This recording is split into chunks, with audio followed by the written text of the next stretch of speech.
No, yo les agradezco muchísimo tener la oportunidad de estar en Pehuajó, la primera vez que vengo a la Municipalidad de Pehuajó en muchos años. A mí me produce mucho placer estar en el oeste de la provincia de Buenos Aires porque soy hijo de una casadense y tengo familiares en 9 de julio y en Pehuajó, entonces me produce un enorme placer personal. Sobre todo en estos momentos donde estamos discutiendo cosas muy importantes, donde se discute el futuro de la provincia, donde se discute el futuro de la nación. Y a nosotros nos interesa, por sobre todas las cosas, contar nuestras cuentas, lo que somos capaces de hacer, a qué nos creemos. Siento que a esta altura del partido debo ser el tipo que más conoce la provincia y que me preocupa esto de poder hablar en serio hacia los hombres y a las mujeres de a pie de la provincia de Buenos Aires para tratar de mostrar una cosa distinta. Cuando hablamos con propiedad, y yo quiero saber de qué estoy diciendo y a quién le estoy refiriendo.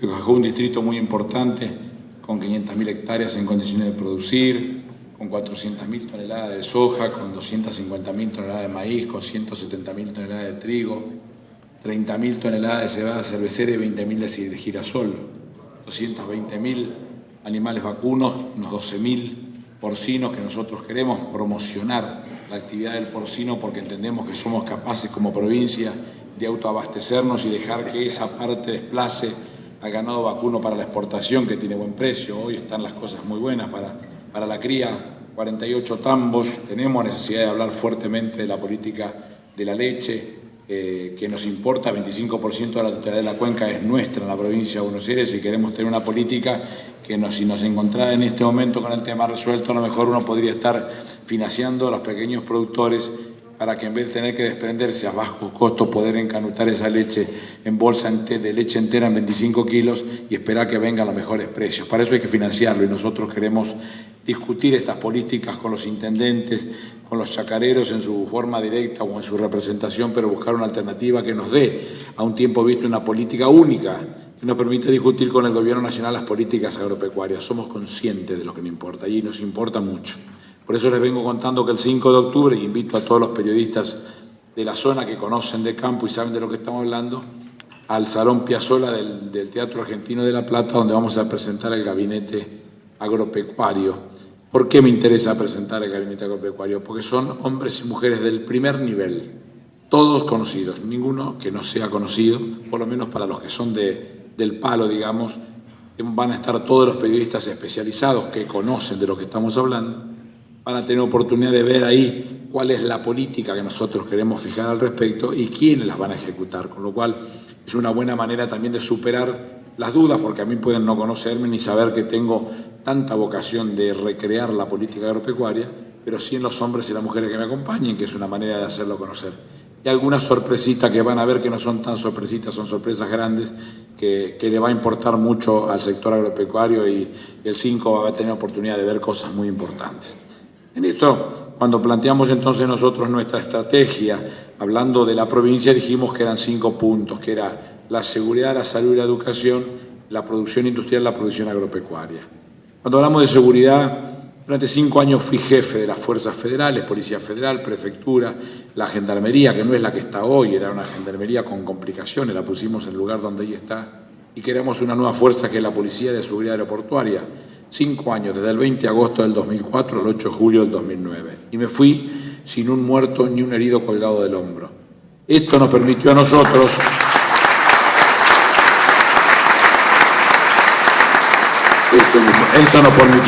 poner a las fuerzas en la verdadera estatura que tenían que tener.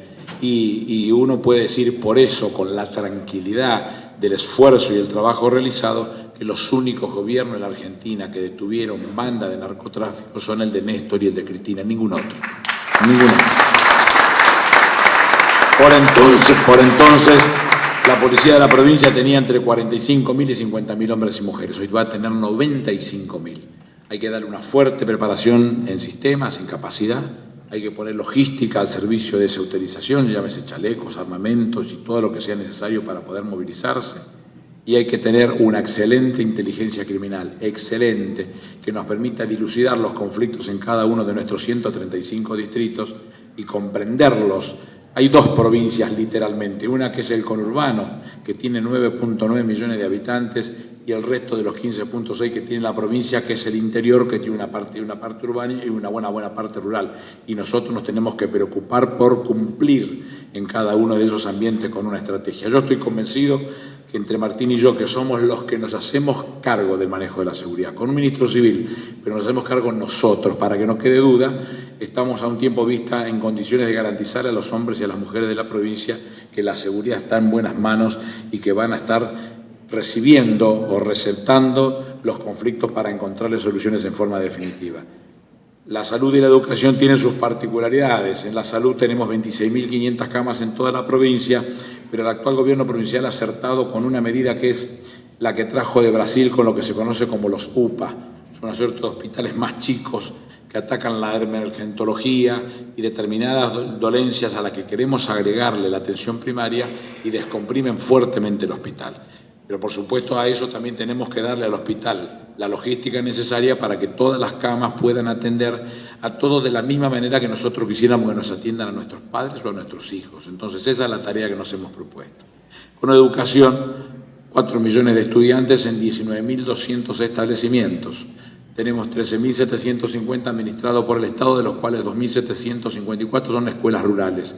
Nosotros vamos a revisar el tema de la escuela rural, no estamos muy convencidos que funcione como nos guste y sí queremos restablecer el orden en todos los establecimientos, cualquiera sea la situación en la que se encuentre, con lo cual es una tarea que no queremos dar.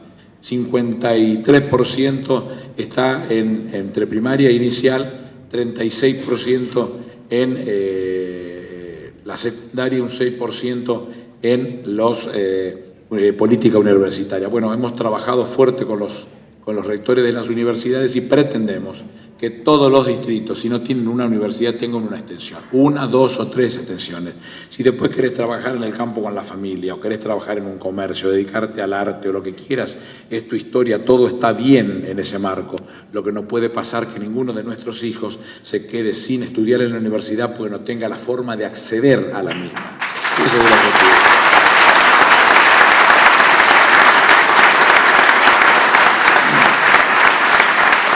Por ahí, y perdón por la autorreferencia, venía Bárbara hasta este momento, pero a uno le tocó ser ya con 58 años el primero de toda mi familia que le tocó ser graduado de una universidad y con 2 carreras, soy contador y abogado. Y ojalá todos tengamos esa oportunidad. Después lo que quiera seguir es otra cosa, pero lo importante es que uno no se quede sin la posibilidad de formarse, porque el saber no ocupa lugar nunca, y para el que va a estar en el campo con la familia, si lo quiere hacer en el campo, teniendo un poquitito de formación intelectual en la universidad, ayuda mucho más que no teniéndola, porque puede ver el negocio de una manera distinta, puede la forma de relacionarse internacionalmente o con otros mercados que den un poquito más de ventaja a la producción de su padre. Estas son las cosas que incentivamos nosotros en el término de la salud y de la educación, y en el término de la producción industrial, el parque Pablo puso en funcionamiento después de tantos años. Nosotros queremos seguir insistiendo en eso. Lo estuvimos viendo desde lo que estaba haciendo en Bolívar con la línea de 132 y lo que está haciendo Peguajó con la línea de 132. Yo recuerdo que cuando me hice como ministro del Interior de Néstor Kirchner, fuimos un viaje a Chubut, se largaba la primera línea de 500 kilovolt entre Choel y Puerto Madryn. Y yo en ese momento pensaba entre mí, digo, pucha, este hombre quiere construir un anillo en el país, el tiempo que va a demandar, la plata que va a demandar, pero bueno, conociéndolo como lo conocía, sabía que tenía un determinismo superlativo y que no iba a aflojar ni abajo el agua. Pero después se hizo Choel, Puerto Madryn, Pico Truncado, Gallego, Río Turbio. Se acaba de inaugurar la primera usina a carbón en nuestros propios yacimientos, con lo cual no se desperdicia. Calafate, San Juan Mendoza, Comahue Cuyo, el Recreo, Tinogasta, las 2 de La Rioja, Noa, la cota máxima de Yacyretá con la tercera línea a la ciudad de Buenos Aires, y se hizo el anillo. ¿Qué significa hacer un anillo? En una matriz muy diversificada, tenemos energía propia por combustible, tenemos energía producida eólica, tenemos energía producida solar, tenemos energía por nucleares, 3 centrales nucleares, vamos por 2 más en este momento, y se están construyendo Piedras Negras en San Juan, que es hidráulico, Caracoles y Chigüidos, que todo hidráulico, más 2 hidráulicas en tierra en Santa Cruz, que son Néstor Kirchner y Jorge Zepernik, que nos van a dar 1.870 megas, de los cuales Santa Cruz no consume nada, todo al anillo nacional. Ese anillo nacional va a tener un nivel de generación de arriba de los 30.000 megas, significa que todos van a gozar de energía y todos van a gozar de energía barata, que eso es lo importante cuando tenemos eso. Ahora nos falta esto que está haciendo Pablo, que está trayendo desde aquel lugar, y lo mismo que estamos haciendo hasta Bolívar, que es hacer el anillo interno. No puede haber localidad que no tenga gas o no tenga energía para sus parques industriales, como no puede quedar un solo distrito que no hayamos puesto el agua potable ni las cloacas.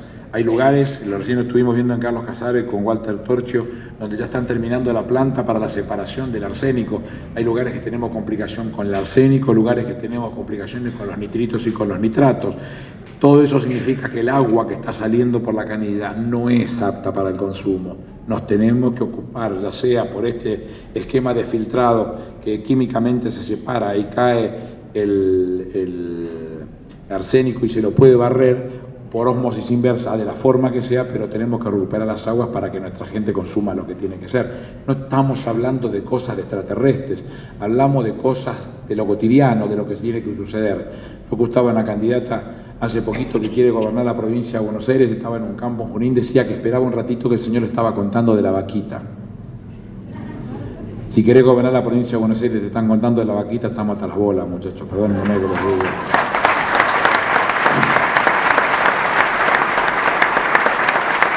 Y para colmo, terminó diciendo que estaba reunida en ese campo con los pequeños productores. Debe ser la estancia más cara de Junín.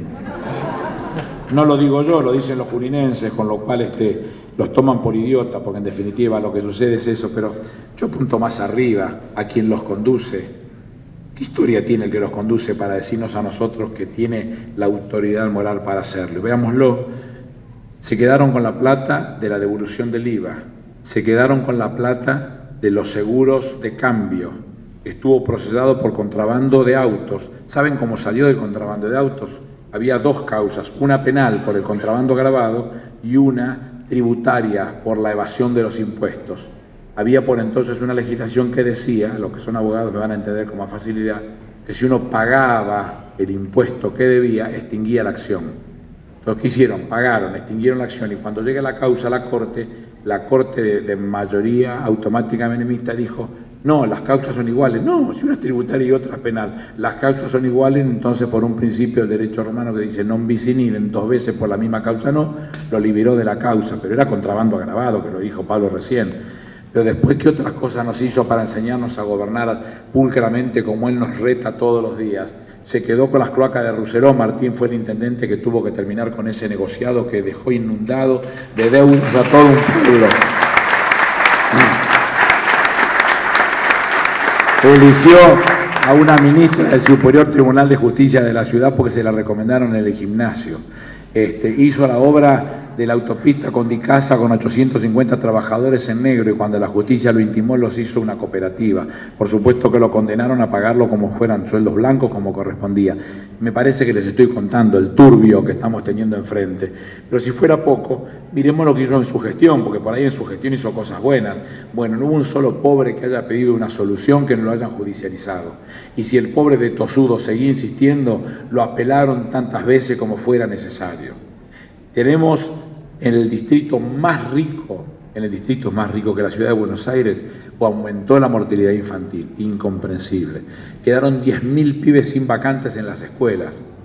10.000 pibes sin vacantes en las escuelas. La atención a los adictos no la llevaron a la práctica nunca, salvo cuando los condenaron judicialmente. Entonces empezaron a tener un área que tratar a los adictos, pero ¿saben dónde los trata? Teniendo miles de establecimientos por parte de la ciudad, en un container los atienden, en un container. Y como si esto fuera poco, cuando hablan del tema de las políticas de derechos humanos, el genio dijo que eran un curro. Pero entendemos por qué es un curro para él. En primer lugar, porque se acaba de votar en la Cámara de Diputados de la Nación un proyecto que dice investigar a los civiles que fueron responsables del golpe y de las políticas de genocidas y de lesa humanidad. ¿Quiénes fueron los únicos que no votaron? Votó el radicalismo, votaron todos. ¿Quién no votó? El PRO.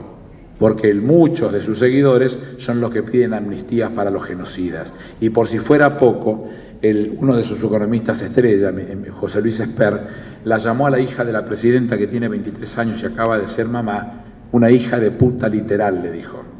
¿Qué significa hija de puta literal? Que ella es una hija de puta y literalmente su madre es una puta, la presidenta de la nación. Con lo cual esas son las formas que esta gente tiene para ofrecernos como tarea. Lo que conquistamos después de tanto año de lucha, que es la paritaria, la posibilidad que el empleador se siente con el trabajador y el Ministerio de Trabajo, discutir las formas del trabajo y el sueldo del trabajador, tienen que cesar porque este personaje dice que es un gesto fascista. Si los trabajadores y los empleadores quieren aumentar los sueldos alguna vez, que lo decían entre ellos, o sea, es fácil para el trabajador conseguir que lo tengan en cuenta alguna vez para sentarse a la mesa con los empleadores.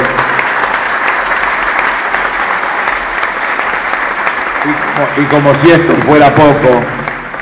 esto fuera poco, y acá quiero tocarles el corazón a los radicales, que seguramente debe haber unos cuantos en este lugar. Yo vengo de familia de ancestros radicales, con lo cual tengo derecho a opinar de lo que estoy diciendo. En el año 1890, cuando se produce la revolución de Emparque de manos de Alem y de muchos militares de formación radical, bueno, de lo que después fue el radicalismo, digamos, como Luis María Campos, como Gaspar Campos, fueron los que motivaron y acompañaron esa revolución del Parque, que no satisfizo. Alem nunca estuvo contento con ella, pero sin embargo fue la renuncia de Miguel Juárez Celma, presidente de ese entonces. Queda al frente del gobierno Carlos Pellegrini. Arman en ese momento uno de los primeros partidos políticos de la Argentina, que es la Unión Cívica, donde convivían la gente de Alem y la gente de Mitre, pensando que podían armar una fórmula común. Bartolomé Mitre como candidato a presidente, ya lo había sido entre el 62 y el 68, y un hombre de Alem que podía haber sido Bernardo de Irigoyen.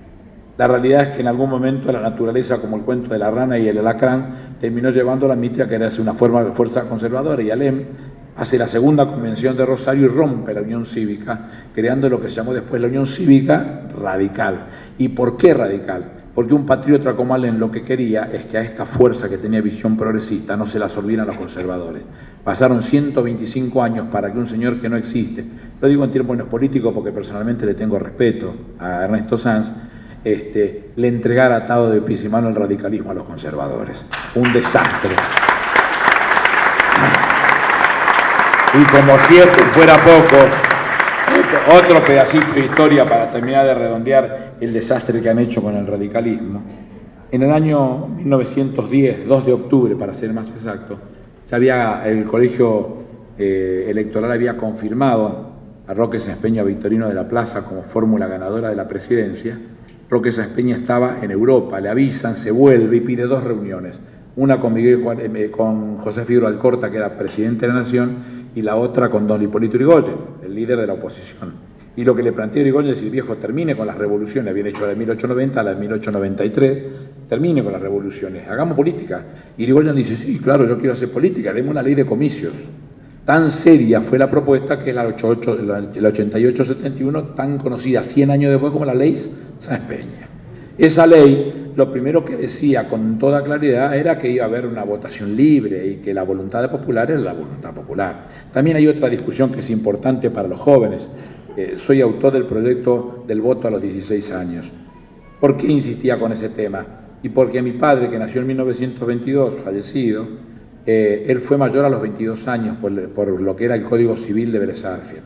Pero la reforma de Borda de 1969 dice que la mayoría de edad, el artículo 247, se obtenía a los 21, quiere decir que yo fui mayor a los 21, y por la reforma del 2009, del 247 del Código Civil viejo, ya no rige más el Código Civil, dice que la mayoría de edad es a los 18 años. Quiere decir que mi hija es mayor de edad a los 18 años. Es decir, las 3 generaciones fueron mayores de edad a distinta edad. Quiere decir que uno podía tener edad para votar, para casarse o para enajenar su patrimonio, pero no tenía edad para votar. Cuando le plantea Roque Sáenz Peña a Hipólito Yrigoyen que no quería que los votos fueran a los 18 años, Yrigoyen le dice, mire, en la revolución del Parque, en la revolución de 1893, los pibes de 18 años tiraban tiros y muchos de ellos murieron. en esa revuelta. Yo no le voy a decir a un pibe de 18 años que no puede votar. Le gana la partida en la discusión política, y cuando va el ministro de Interior, que se llamaba Indalecio Gómez, a la Cámara de Diputados, les cuenta esta historia, le dice, teníamos dos opciones, o prepararlos y después darle los derechos, o darle los derechos y después prepararlo. Y creímos que lo que más le respondía al pueblo, le correspondía, era darle los derechos. Después los enseñamos a culturizarse y a formarse en lo político para que no le arrebaten lo que les pertenece. Por entonces solamente masculino, recuerden que recién se vota la mujer en forma general el 11 de noviembre del 51, en forma particular Federico Cantoni ya lo había puesto en San Juan el voto para la mujer. Le digo en esto, fíjense lo que son las cosas. Otro patriota que se llamó Hipólito Yrigoyen lo que buscaba era que votaran libremente y que lo que se elegía se respetara.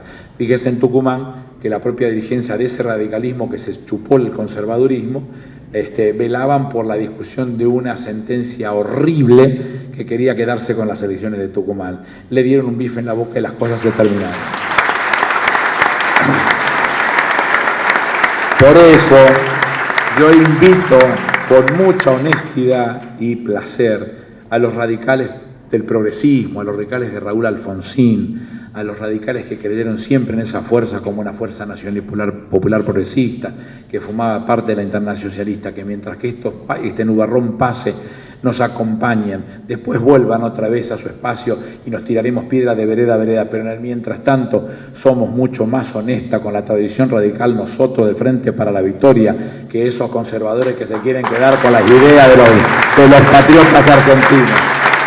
Con lo cual, muchísimas gracias por darnos la oportunidad de poder estar ante ustedes y hacerles conocer con el cariño que uno puede hacer lo que significa una propuesta política. No venimos a agraviar a nadie, no tenemos ese interés. Nosotros queremos plantear propuestas, discutir propuestas. No nos sirve otra cosa. No queremos estar discutiendo en vano esos gritos que el otro es, que yo tengo que ser porque el otro es más malo que yo. Me tiene sin cuidado los que hagan los otros. Yo cuento lo que nosotros somos capaces de hacer y el respeto que tenemos por este caso Pehuajó, que vinimos hasta aquí a hacer conocer nuestras ideas y nuestro respeto. Me satisface enormemente que los municipios se acuerden de sus estudiantes, porque ellos en algún momento eran expulsados por los pueblos y los expulsaban porque no tenían con qué recibirlos. Martín está trabajando en un programa de empleo joven para que nosotros podamos, a aquellos que le dicen no te tomo porque no tenés experiencia, darle esa experiencia para que ese argumento no exista más y podamos ser nosotros los primeros motores en generar esa actividad que sea la que se multiplique todos los días con el desarrollo estratégico de cada uno de los distritos. Estamos convencidos que así sea.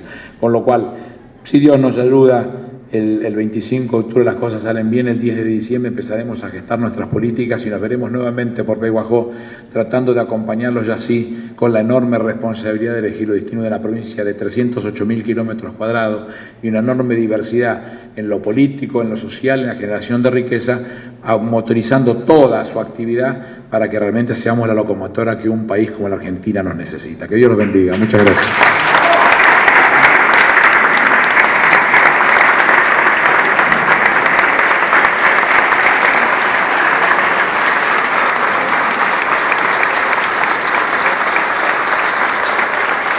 Muchísimas gracias.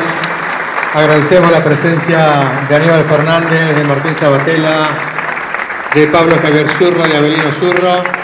Continuará la entrega de becas. Agradecemos también la presencia de legisladores, de intendentes, de candidatos. Y en un momento continúa la entrega de becas. Gracias por asistir.